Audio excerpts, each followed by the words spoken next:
Professor हैरिन historical research की किताब के सफ़ा नंबर 268 पर लिखते हैं, हिंदुस्तान पुराने ज़माने में दौलत के लिए मशहूर था।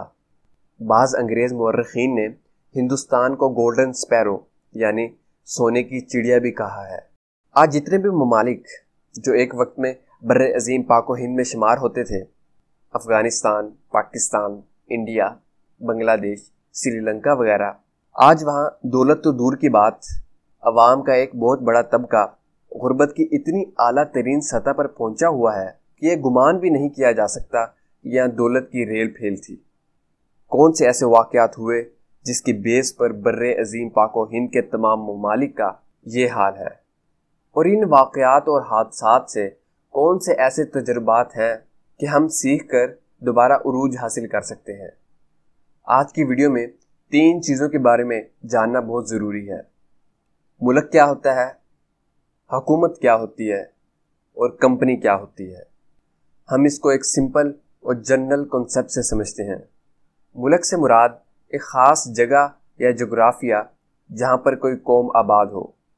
हुकूमत से मुराद कि वो बुनियादी मशीनरी होती है जो कि पूरे मुल्क को चला रही होती है, और हुकूमत भी 3 बुनियादी इदारों पर मुश्तमिल होती है, मुक़न्नना, अदलिया और इंतज़ामिया। और हुकूमत चाहे सिलेक्ट होकर आए, आमरीत के ज़रिए आए या बादशाहत की शक्ल में हो। कंपनी से मुराद कि चंद अफराद आपस में मिलकर कुछ असूल व ज़वाबित के तहत इदारा कायम करते हैं। कंपनीज़ भी 2 किस्म की होती हैं, सरकारी कंपनीज़ और प्राइवेट कंपनीज़। उस मुल्क की हुकूमत जो कि उस मुल्क में रहने वाली कौम को एक ख़ास डिसिप्लिन अंदाज में लेकर आगे बढ़ेगी और रास्ते में जो रुकावटें आएंगी उन्हें ख़त्म करेगी, तो उस हुकूमत को दुनिया के सारे ममालिक तस्लीम करेंगे। जैसे एक मुल्क के मुआहदात दूसरे मुल्क के साथ होते हैं ताकि इन मुआहदात की वजह से दोनों मुल्कों को फ़ायदा हो। अगर एक मुल्क की हुकूमत को चंद अफराद ख़त्म करने की कोशिश करें तो वो अफराद दुनिया के तमाम ममालिक के सामने मुजरिम करार पाएंगे। अगर ये अफराद किसी दूसरे मुल्क से ताल्लुक़ रखते हों और इन अफराद को दूसरा मुल्क तैयार करे तो दुनिया के सामने जितना बड़ा जुर्म इन अफराद का है तो वो मुल्क भी उस जुर्म में शरीक होगा। ये एक फितरती कॉन्सेप्ट है जिसको दुनिया के तमाम अक्लमंद अक़वाम तस्लीम करती हैं। बिल्कुल इसी सांचे को हम सामने रख कर हिंदुस्तान की तारीख़ को समझेंगे।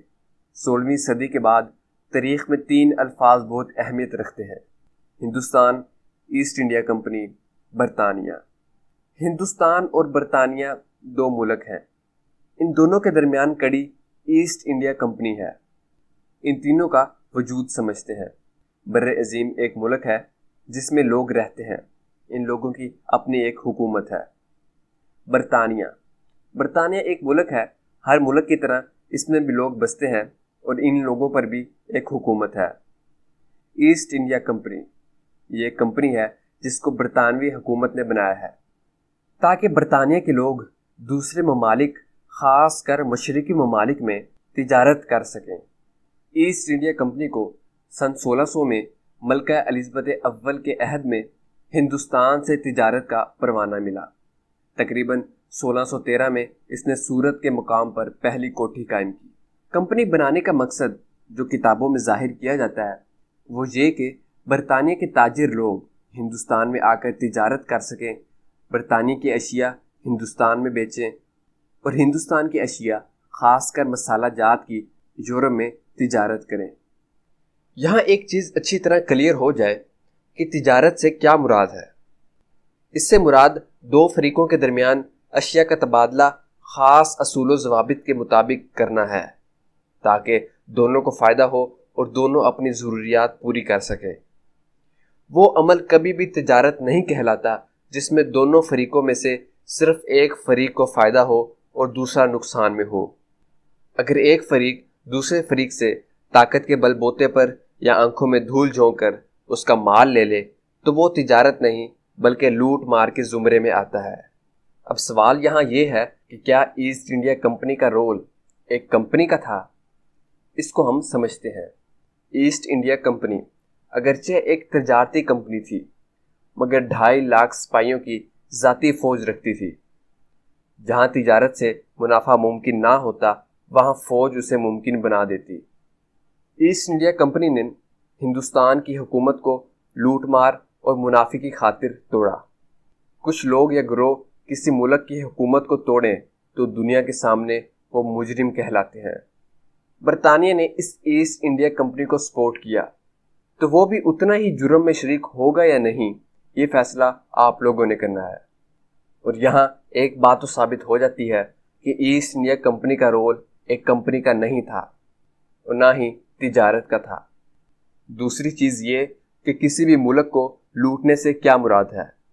ہمارے سامنے جب کبھی لوٹنے کی بات آتی ہے تو ذہن میں یہ نقشہ آتا ہے کہ کسی جگہ پر چوری یا ڈاکہ ڈالا اور تھوڑی دیر میں گھر کے سارے سامان کا صفایا ہو گیا۔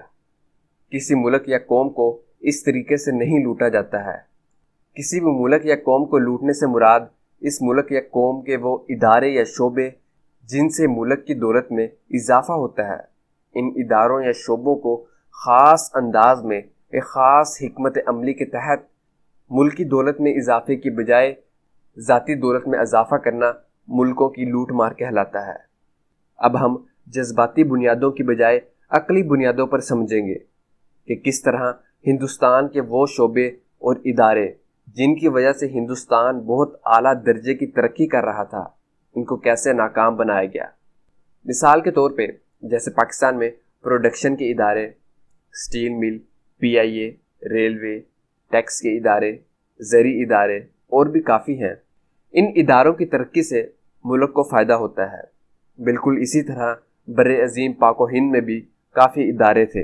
ان اداروں کے عمل سے ہندوستان میں اتنی دولت کی فراوانی تھی کہ اسے سونے کی چڑیا کا خطاب دیا جاتا تھا۔ زرعی ادارے، صنعت کے ادارے، تجارت کے ادارے، ان اداروں کے ایک مستحکم نظام سے بر عظیم پاک و ہند میں دولت کی فراوانی تھی۔ جب ایسٹ انڈیا کمپنی آئی تو ان اداروں کی دولت لوٹنے کے لیے حکومت حاصل کرنا تھی تاکہ ان پر کسی قسم کی کوئی پابندی نہ ہو۔ ایسٹ انڈیا کمپنی نے مختلف سازشوں کے ذریعے حکومت کو توڑا اور اسے اپنے قبضے میں لیا۔ ملک کے یہ شعبے اعلیٰ درجے کی ترقی پر تھے، جس میں اس نے زراعت کو ناکام بنایا، صنعت کو ناکام بنایا اور تجارت کو ناکام بنایا، اور پھر اعلیٰ درجے کی لوٹ مار کی۔ جو کے کارنیلیس ویلڈ کے مطابق ہندوستان میں پچھلے 2000 سالوں میں 17 دفعہ قحط پڑا تھا، مگر ایسٹ انڈیا کمپنی کے 120 سالہ دور میں 34 دفعہ قحط پڑا۔ مغلوں کے دور حکومت میں قحط کے زمانے میں لگان یعنی ٹیکس کم کر دیا جاتا تھا، مگر ایسٹ انڈیا کمپنی نے قحط کے زمانے میں لگان بڑھا دیا۔ ویرن ہیسٹنگ کے مطابق لگ بھگ 1 کروڑ افراد بھوک سے مر گئے، جو کل آبادی کا 1/3 تھے۔ لوگ روٹی کی خاطر اپنے بچے بیچنے لگے تھے۔ اور اس میں بنیادی بات سمجھنے کی یہ ہے کہ ایسٹ انڈیا کمپنی نے کس حکمت عملی کے تحت حکومت اور اس کے تمام بنیادی اداروں کو کنٹرول میں لے کر ناکام بنایا، جس کے رزلٹس آج تک بر عظیم کے تمام ممالک بھگت رہے ہیں۔ اس پر آگے سیریز کی شکل میں تفصیل سے بات کی جائے گی۔ دوستوں سے گزارش ہے کہ چینل کو سبسکرائب کر لیں۔